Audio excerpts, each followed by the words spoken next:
5 would tie Embiid with wilt for the longest streak in team history. Trae Young shot 1 for 7 from deep in the Hawks Game 2 loss, including the playoffs. Ice Trae's three-point percentage drops by double digits when Atlanta wins or loses. Returning to here, we got the Hawks Game 3 chances since Nate McMillan became head coach. Atlanta trailed only the Nets for the best home win percentage in the NBA. Stephen A., who is the most important player in Game 3 tonight? I would tell you it's going to be Ben Simmons.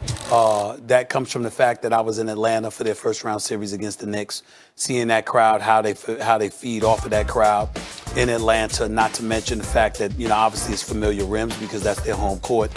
Herder and Collins and Young and all of those boys shoot better, obviously at home, and they really, really feed off of that adrenaline and that energy that they're providing.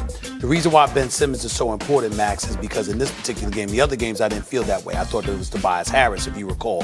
For this particular game, I would tell you it's Ben Simmons because in Atlanta, because of how they play when they're there, it's going to be incredibly important to him to dictate and control pace. And Ben Simmons is the one person that has the power to do that on the offensive end in terms of patrolling the Sixers offense, and on the defensive end in terms of him defending against Trae Young. Because what he's going to have to do is stay in front of Trae Young. He's going to have to make sure that Trae isn't allowed to penetrate into the seams into the teeth of their defense and draw fouls, because Trae Young is a master at drawing fouls. He could stop on a dime just to let you run into him and just pick up and forces you to pick up these ticky-tack fouls that could send you to the bench because you're in foul trouble. If you're able to keep him in front of you and not allow him to be the creator and let him just try to be a scorer because of it, it could bode well for the Philadelphia 76ers. That's why I say Ben Simmons is the most important person in tonight's game. Well, I said Ben Simmons for the first two games, and our debate centered around it was Ben Simmons or Trae Young or Tobias Harris, right? For that game. For those first two games, yeah. it rotated. And that's the reason right now it's Embiid. Because, Stephen A., the only reason we picked those other players was because the assumption was Embiid wouldn't be Embiid. He'd missed games, and then it turns out he had a torn meniscus. So we stopped thinking that Embiid was the focal point and best player in the series, and we started thinking of Trae Young on offense. And Trae Young's offense, and what are the Sixers going to do about it? Well, what about Ben Simmons' defense, and what about Tobias Harris's offense? But then, lo and behold, Embiid comes out 39-9 with 3 blocks and a steal. He was plus 13, and they lost. Remember that? They lost, and I was on Doc about playing that all-bench unit and how it got them buried, and you can't waste a 39-point performance from Embiid on a torn meniscus. You can't waste that, Doc. And then the next night, Embiid comes out and gives you 40 with 13, a block, 2 steals. He's plus 14. And they win.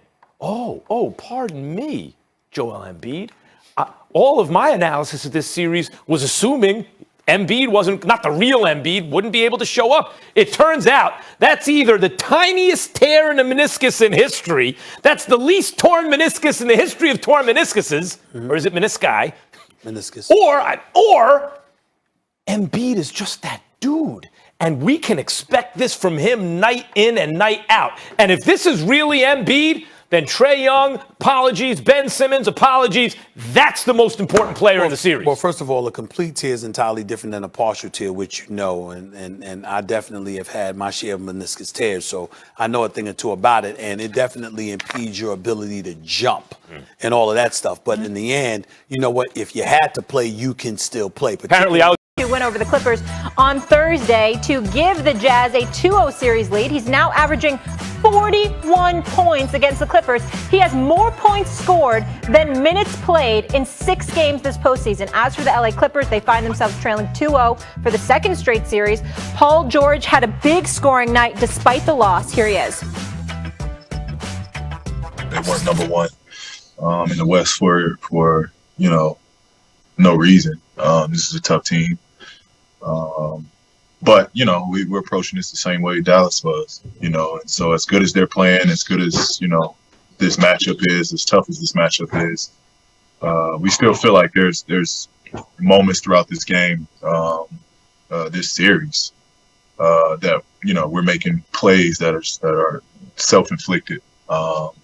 And so again, it's a lot of uphill, but we're optimistic that we can get this under control. We'll go back home and one game at a time, but try to tie this series up.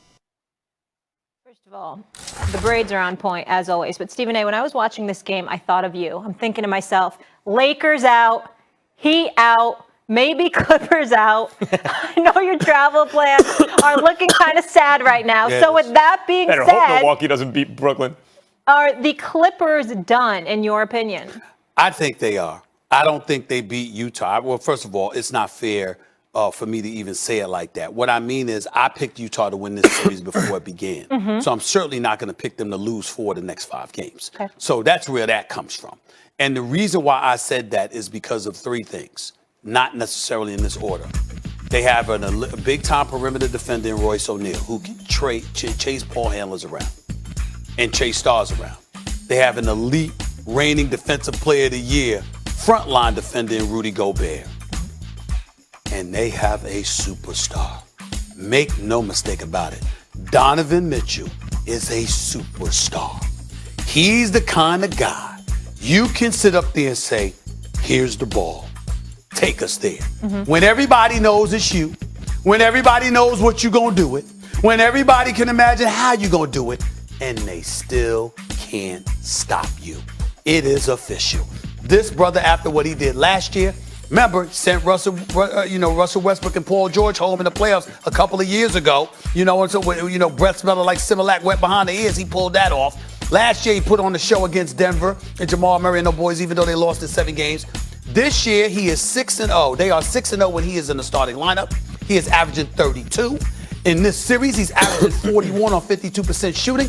He is giving it to the Clippers. He is outshining Paul George and Kawhi Leonard combined. MVP of the playoffs right now? Absolutely. Yeah. He Let's is put it this outshining. way. Donovan Mitchell, when he ended with 37, I was disappointed. Listen, Like he had 37. You were like, I was come like, on. 37. You're like, I at thought he was least- going to go for 60. You're like, at least get in the 4s. Listen, y'all. That's how good he is. Listen, y'all, and understand what else he's doing.